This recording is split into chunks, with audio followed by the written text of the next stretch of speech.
So you all have been introduced to this session already. I don't have to say anything because you know how wonderful it is and how wonderful Tom is. But I hope you enjoy. I'm glad I wasn't able to be here last time, but I'm glad I'm able to join now and continue the conversation. We missed you. Thank you. Nicholas, Yes. do people have to wait to be let in or? No, they're on, I believe. Okay. Yeah, I'll double check real quick, but Let's I think- make them at least big enough that if they They're- they have a question or something, they We can. do have some, all right, Just one.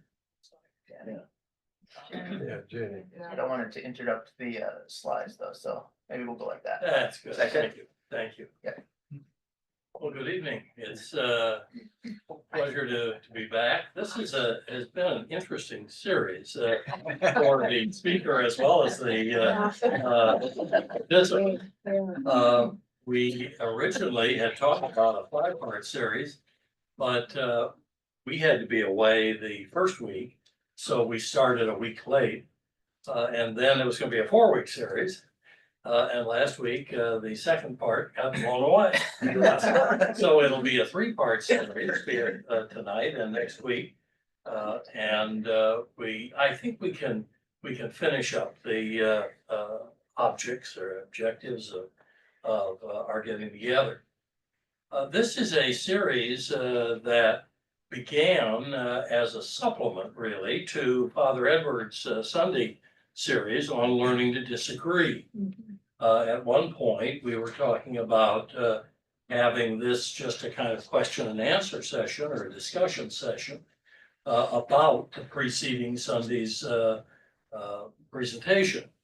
On the other hand, not everybody who is here tonight was at the previous, well, last week, the session was on the hurricane. So the point is, we decided not to just have it completely derivative, but rather to come at some of the problems of disagreement and anxiety that we experience today in a little different way. And what we're doing is using a style or an analysis that was created by David Brooks, who is a newspaper columnist, PBS analyst, in a book called Learning to Know a Person. That doesn't sound like it's exactly the same as learning to disagree, but I think you'll agree that there are some similarities. Last week, or last time, we concentrated on a single idea in various forms, but it was the idea that at least part of the confusion, the anxiety that many of us experience now is probably related to the much greater diversity of ideas that we experience today. I told it growing up in Peoria, Illinois, which was the definer of the nation's values. If it played in Peoria, it would play anywhere in the country. And we thought, and I suspect you thought, that the town you grew up in was pretty representative, and that the ideas, the values that you developed as a child were sort of the core values in the world. And if you ran into somebody else who didn't have those values, there must be something wrong with them. And that kind of problem we worked through and suggested that the world has changed in the sense of our ability to communicate, the ability of others all over the world to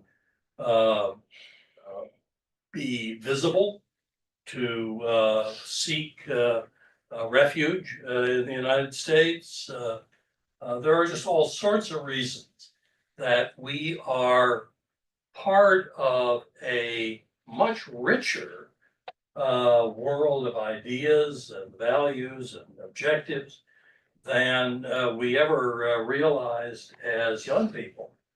And the challenge for us now is to learn to deal with it, not by giving up the values that we developed and the values that we've developed throughout our lives, but to understand and be less perhaps anxious about them. Last time I started by looking at that's all that says. By talking at a fairly high level of generality, almost theory rather than concrete application. I think particularly since we only have 2 weeks, we're going to take a different approach this week. It's what in teaching legal ethics we call the problem method. That means you take a concrete fact situation and you try to think through with those facts what sorts of insights you can develop. John, your 18-year-old grandson has called you on the telephone. That isn't always the case nowadays. Talk to you, they think, by text. He calls you. You don't hear from John often, so you're delighted.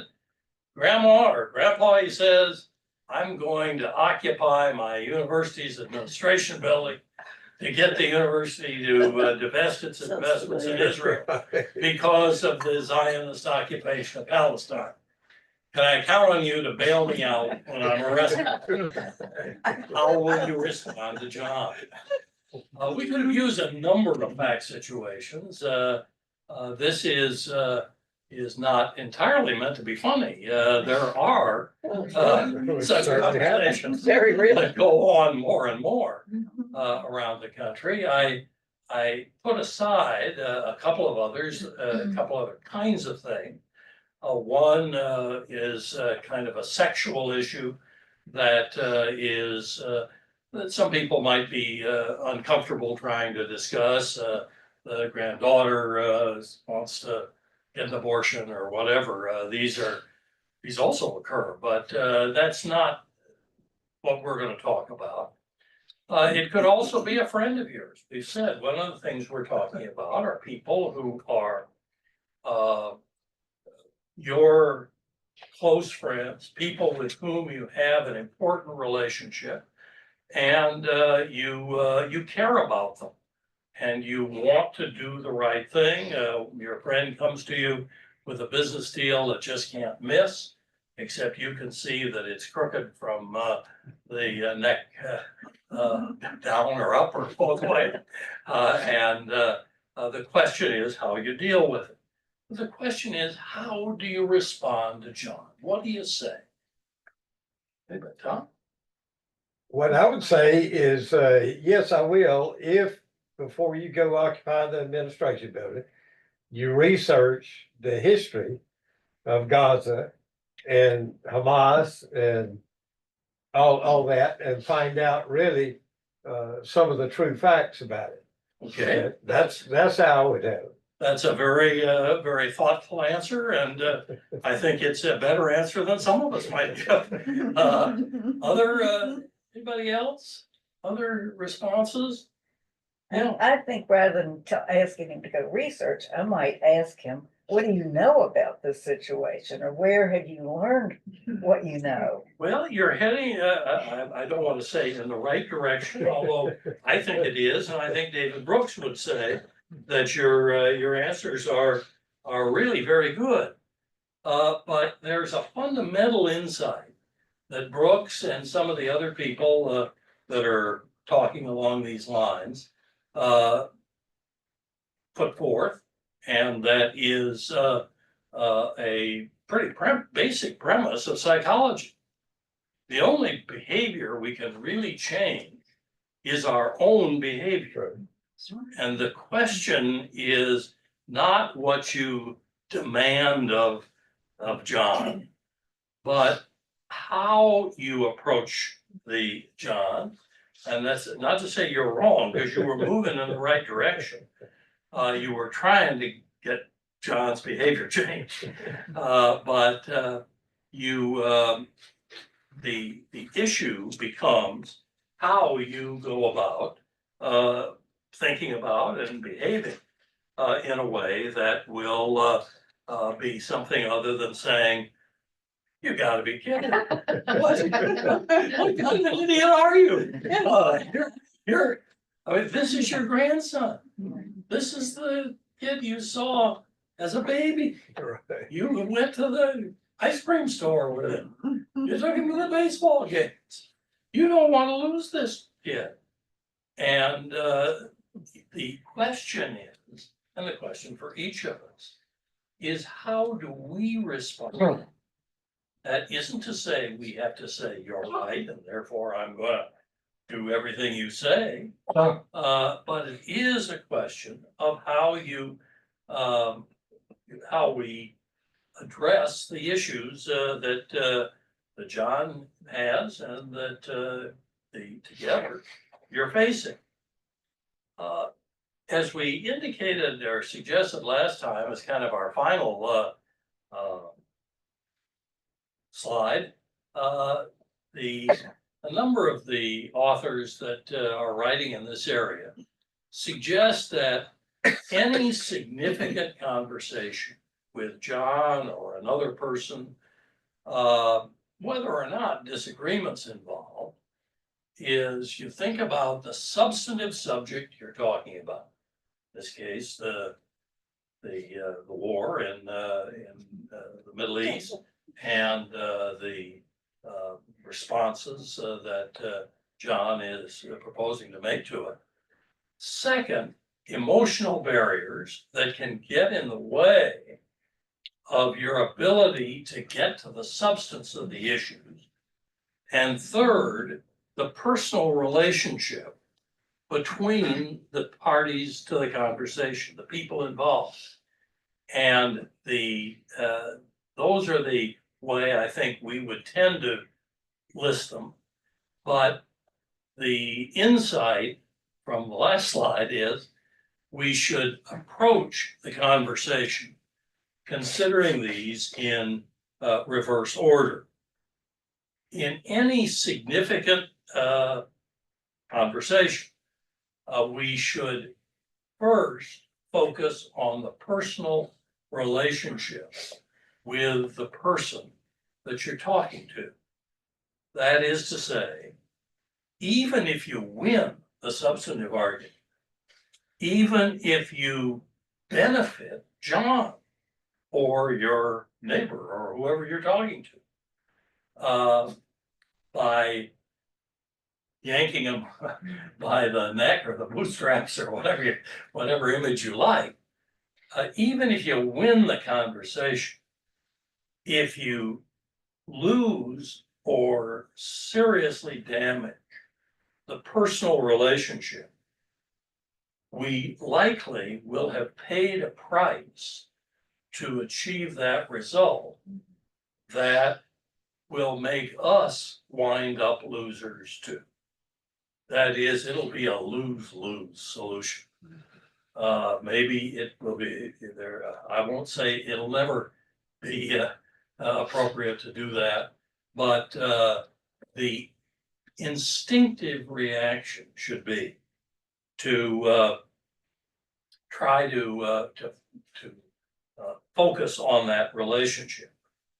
Then to figure out what's going on in the situation, in John's situation. How did this kid wind up coming to me with that question? Who was he talking to? Who were his friends? What is happening in his life that will that is clearly going to be unstated in the conversation unless the two of you state it. And then you can get to the substantive issues you're talking about. In trying to give substance to this these difficult conversations, David Brooks draws a helpful distinction between diminishers and illuminators. You probably can think of this in other terms. Those are his terms. And it is better to be an illuminator. Diminishers are people who make it harder for others to feel seen and heard. They almost seem to relish killing relationships and the possibility of relationships. Can you think of anyone in public life who has made a living being a diminisher? I am not trying here to get political in the sense of telling you who to vote for. I am trying to say that Donald Trump has almost made it his identity to be a diminisher, in the belief that that is going to make him successful. Is he the only one? What's going on now? Have you looked at what Kamala Harris is now doing? She was trying to be joy and pulling everybody together for a while. The polls have changed, or seem to have changed. And now, and you can agree or disagree with her substantive conclusions. I'm not trying to make that judgment. I'm simply saying what we're seeing is in almost every office on the ballot. We were just over on the East Coast, and I met more people I'd never like to meet again in the ads. Every one of them was just a bum. How they ever got to the point where they were running for office is impossible to understand. And I suspect that part of the reason most of us are anxious about what's going on these days can be summed up in this idea of diminishing. We are being told that nobody is good enough to be, supervisor of the sewer department. They're just everything that everybody's bad. The country's going to a worse place than it is now, and that we are led to reject or resent that, and we are perhaps more often than we should be fearful that it may be true. What is it? And this is where I'd like to get your reaction, because this is hard stuff. What is it that's causing us to have gotten to this place? It isn't that nobody was negative before, or that we never had negative ads, but to have this overwhelming focus. What is it? Any thoughts on that? Yeah. They've been negative for a long time because that gets votes. But the Why does it violence, get votes if we're so upset? but the violence that's been added to it, I think, is what really contributes to a lot of the anxiety and stress we feel now. Okay, the anxiety, you mean of January 6th or of Well, other situations as well? No, I mean, the threats of Sure. Retaliation, yeah. Sorry, you retaliation bet, yeah, you bet. that we're coming out now. Sure, That's a I new word. understand. There are all sorts of things being said and or hinted at, whether or not you believe them, whether or not we say to ourselves, we kind of, oh, that's just background noise. We are afraid that it might not be. And if it is, it scares the heck out of us. Well, I Anything think they're else? criticizing people for doing the job that they are actually supposed to be doing. I mean, they are in fact doing what the law says they are to do. And we get we get that torn down, that they're not doing their job. Well, they are doing their job. Well, yeah, all right, the suggestion is that we think that there's line, that we're just not getting an accurate report. Am I summarizing it accurately? I mean, the folks who are critical will say they're not doing the job as it should be done. But I'm not trying to argue with you as much as to say that it's both. I mean, all these people who are running elections right now, Yeah. just take the supervisors of elections around the country. And they're being heavily criticized. Right. And their lives are being threatened. And their families. And their family, well, I mean, it's just, they are actually being threatened with retaliation for doing I their agree. job. Sure, and that's a good example. And they know how to do their job. They've probably been doing it for 10, 15, 20 years. This is a job and this is how you do it. And it's been successful in the past. You know, I've done it for 20 years. And suddenly they're being castigated.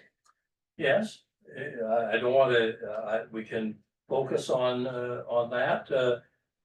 And that's a good example of the kind of thing that, well, yeah, John. This is I think, a difficult dimension to add to, I've read David Brooks stuff. Okay. And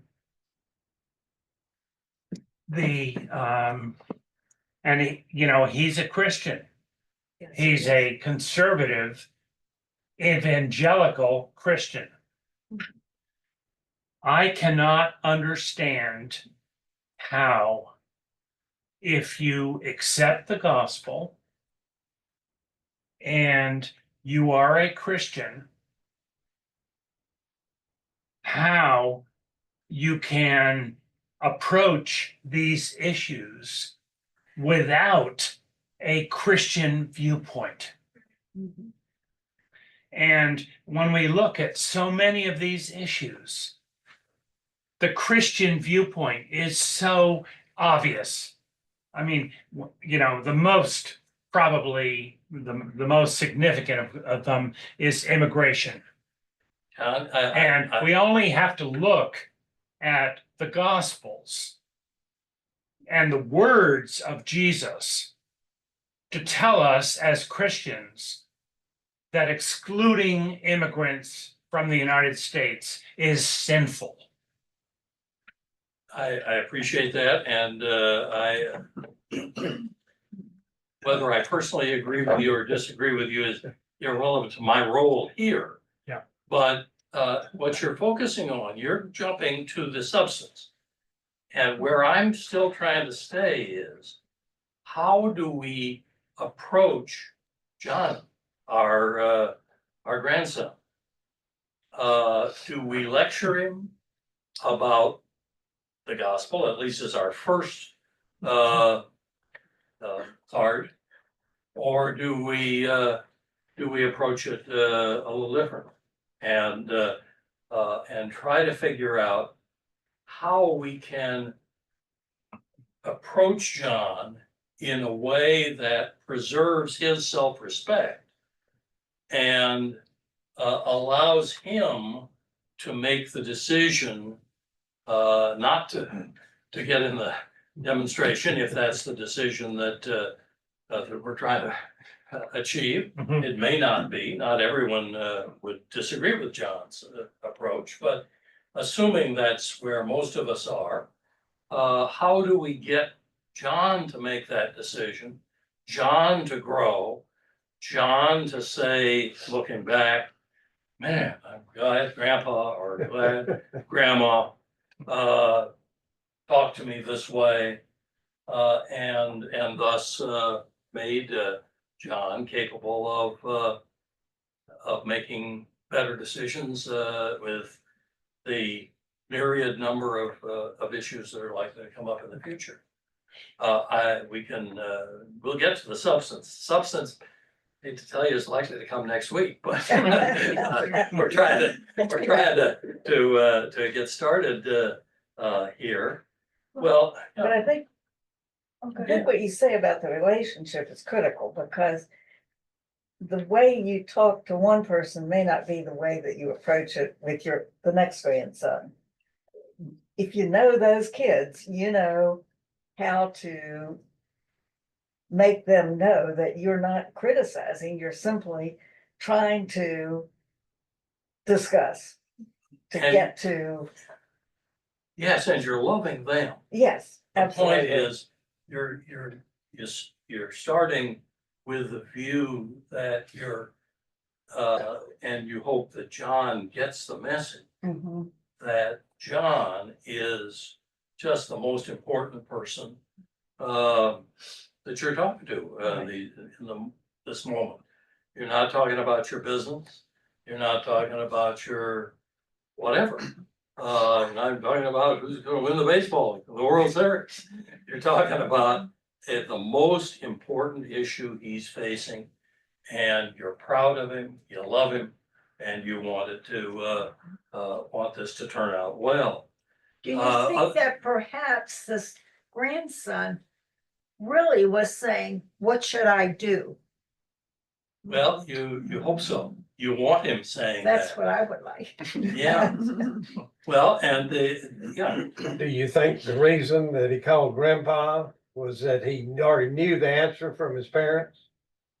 maybe that's our next next question that I want to get to. Let me just suggest whether others have suggested not to say they're right, and I think this discussion has been very good. Today, you get YouTube points, likes, dollars by being controversial, by saying extreme things, by lying. You develop your reputation, and we know folks who they don't read a newspaper, they don't watch any regular television. All they do is watch the channel that is along their lines. Yeah. You've just illuminated, the idea that I can't hear you, I'm I sorry. just, you just illuminated some information about the idea I was gonna ask. Where do the illuminators and where do the diminishers begin? And once a person becomes one type or the other, is that genetic and blah, blah, blah, is that who they hang out with?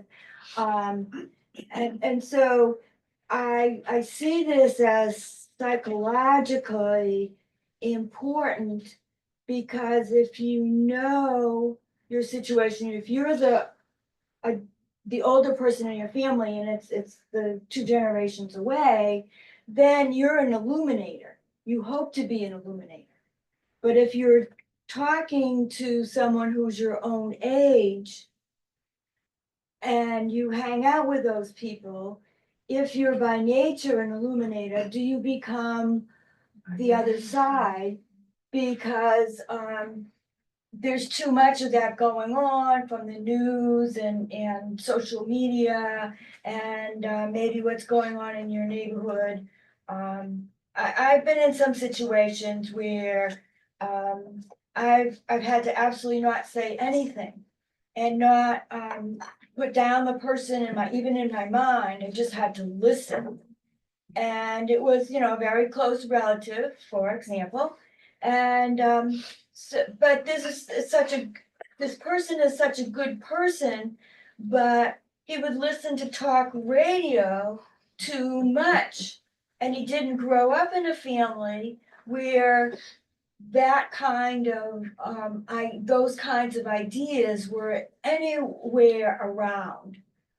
Well, I think you've highlighted a very, very important point. That is, we have to be very careful that we don't get sucked into being diminishers. Brooks suggests that there are things we do that even those of us who don't want to be administered can wind up doing some of this, not to the extent we're thinking about with the on the radio and so on. But we tend to, if we're in a conversation, at least many of us, want to have the other person impressed by us. That is to say, we want the other person to think well of us, and thus we constantly top the other person. Oh, you said you did this, we did that. And that can have a cumulative effect of being diminished. And we can watch that. We can try to reduce that. Second is what he calls anxiety. That is about halfway through the conversation or halfway through the other person's speech, we try to think of the answer. We quit listening. We try to come up with the other argument. And that's natural. We've all, I think, if we're honest, we see ourselves doing that. And Brooks says, listen to the end. Don't be afraid of a little time between what the other person says and what you say. Don't form your answer before you've heard the whole argument. And I think that that's one we can think about as well. Brooks quotes Iris Murdoch, the author, as saying, the essential immoral act, we might call it sin, is the inability to see other people correctly. We tend to see others in ways that serve our ends, gratify our ego, and we too often dehumanize others when we ought to give them what Brooks calls our just and loving attention. On the other hand, illuminators are folks who light up the room when they come in. That's a little extreme, but illuminators are people other people are glad to see coming, because they have a sense that the others are going to make them feel better, not necessarily agree, that isn't the point, that make them think that, and make them know that they are the most important person in the illuminator's life at the moment, and somebody who has their complete attention. Can you think of people who are or have been illuminators? Or are these, is this somebody privately, privately, or? You asking me? Yeah, Well, no, I mean, I've known them, they're friends of mine. yeah, okay. And they do just that. They make everyone feel good about themselves. And they listen instead of telling. And they usually ask questions rather than trying to profess. And they just have good human characteristics. Yeah, And they're giving. You know that their heart is good. So can you think of anybody on television who you remember like that? Mr. Rogers. Winkler. That is Brooks' quintessential illuminator. Mr. Rogers. Well, seriously, Mr. You're Rogers special, was Mr. a Rogers. I was thinking Yeah. Will Rogers. Fred Rogers. Fred Rogers. And he was a pastor. He went into the children's Ministry. education business, and it was a ministry. There was. And what he did was say how wonderful it was that you came to be my neighbor. Oh, it just made my life so good. Now, I don't think Brooks is saying we all ought to talk like we're talking to 4-year-olds, but the idea And I think we can all remember, Mr. Rogers, that style of genuinely listening, even though obviously he couldn't hear the person, the children at the other end, but he conveyed a sense that they were important and that the relationship was important, and that he'd spend the rest of the day waiting for them, waiting for tomorrow, when they could get back together. That's what Brooks calls tenderness. I This- think I was fortunate enough to have a mother who was an illuminator and had the gift of hospitality and comfort for all of us in the family and for people that she did not know.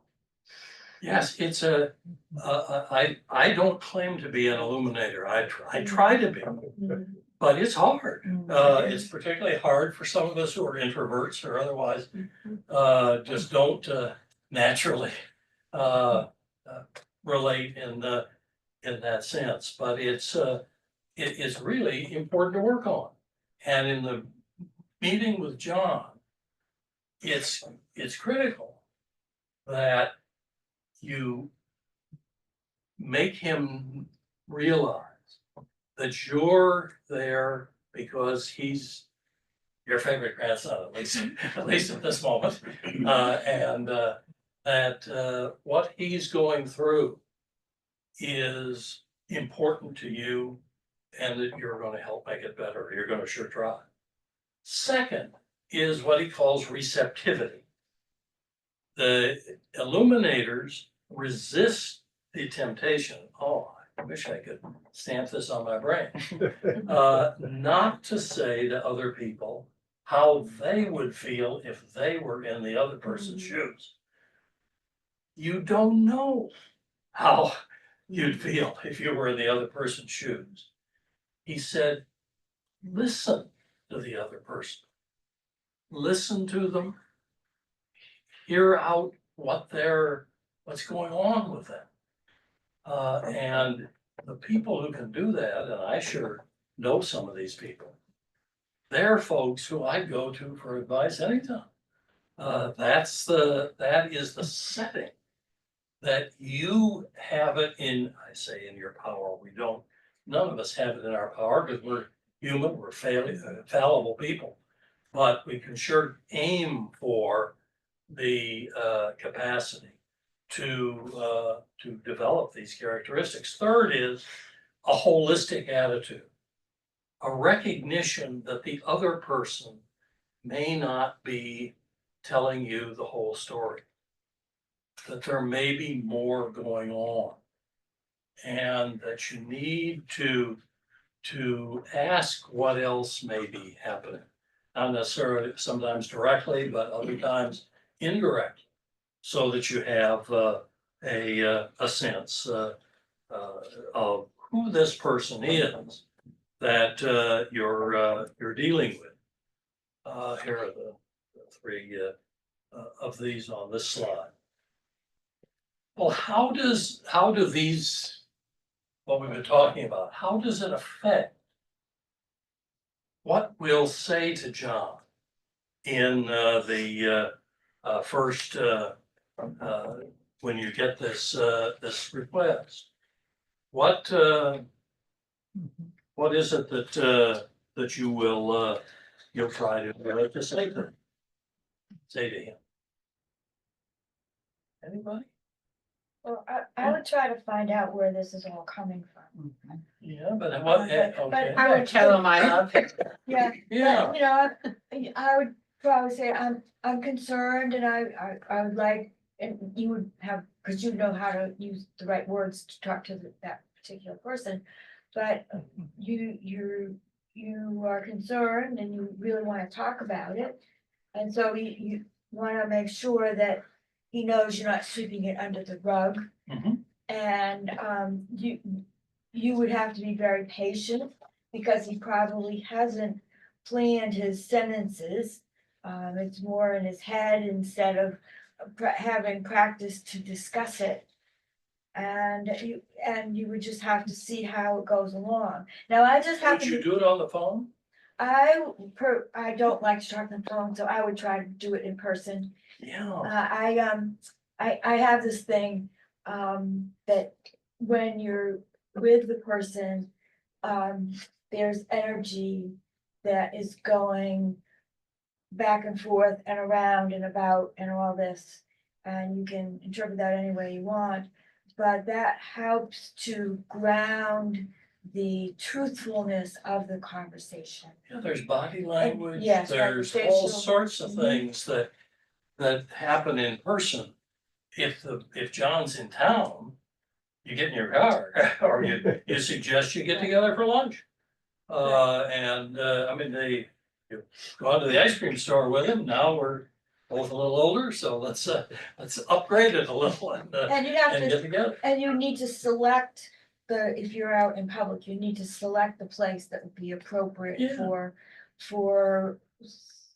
I'm not everyone overhearing what you have to say, but you don't wanna be in a place where you're the only people, because that's going to sort of squelch Sure, the purpose of, making it real.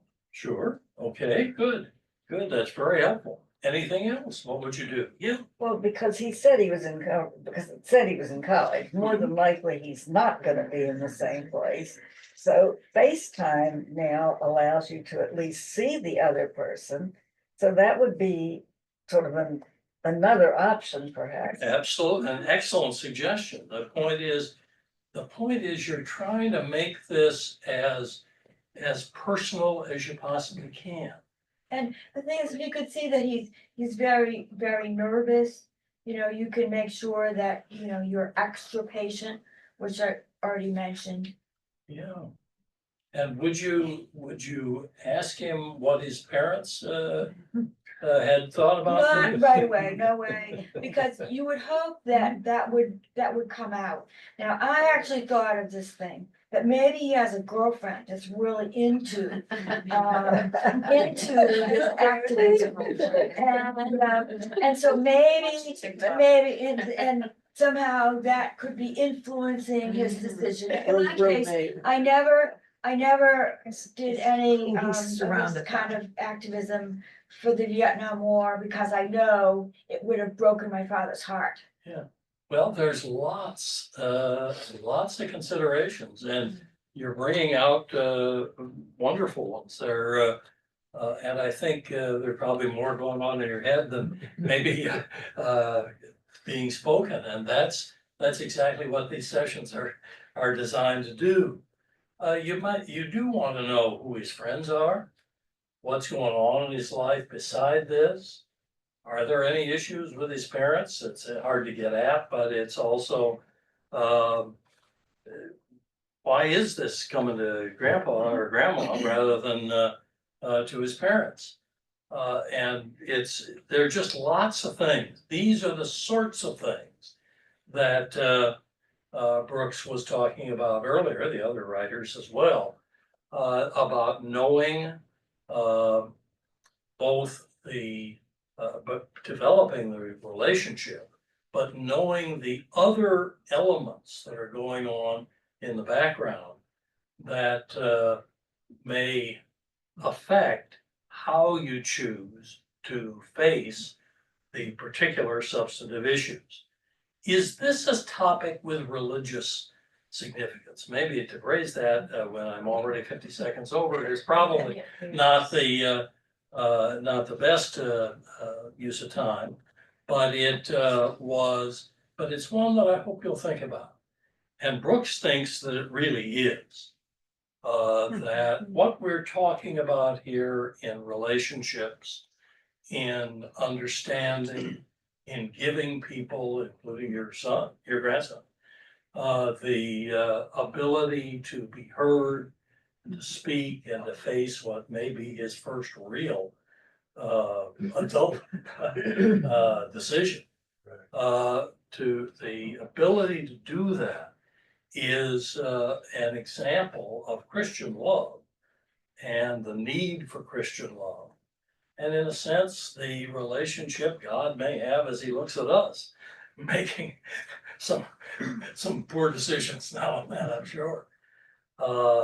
It's very much a part of the Christian calling.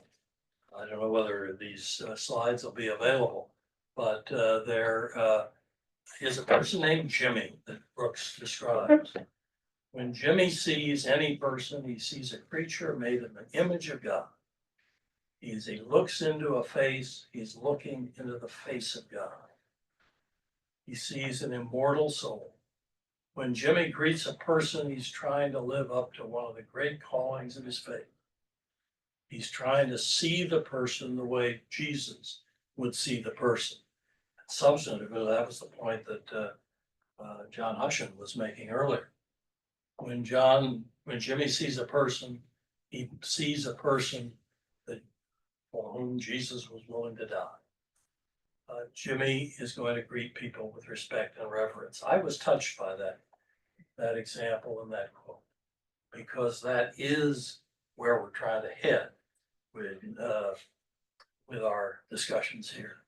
Next week, we'll talk just a little more about some of this background material, but then move to how you address a very complicated situation and difficult situation, sensitive situation with your grandson. Oh, and let me close with prayer. Let us pray. Heavenly Father, we thank you for the time we've had together this evening to be together in relationship with each other and with great music, good food, and time to reflect together on how to better live lives in your service. Be with us, we pray, in the coming week, that help us to each transform the otherwise disturbing features of our current political season into occasions to be aware of your great power and overwhelming love.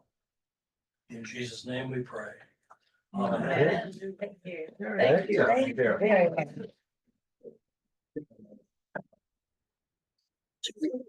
Oh, no, I wrote, but I had. So I think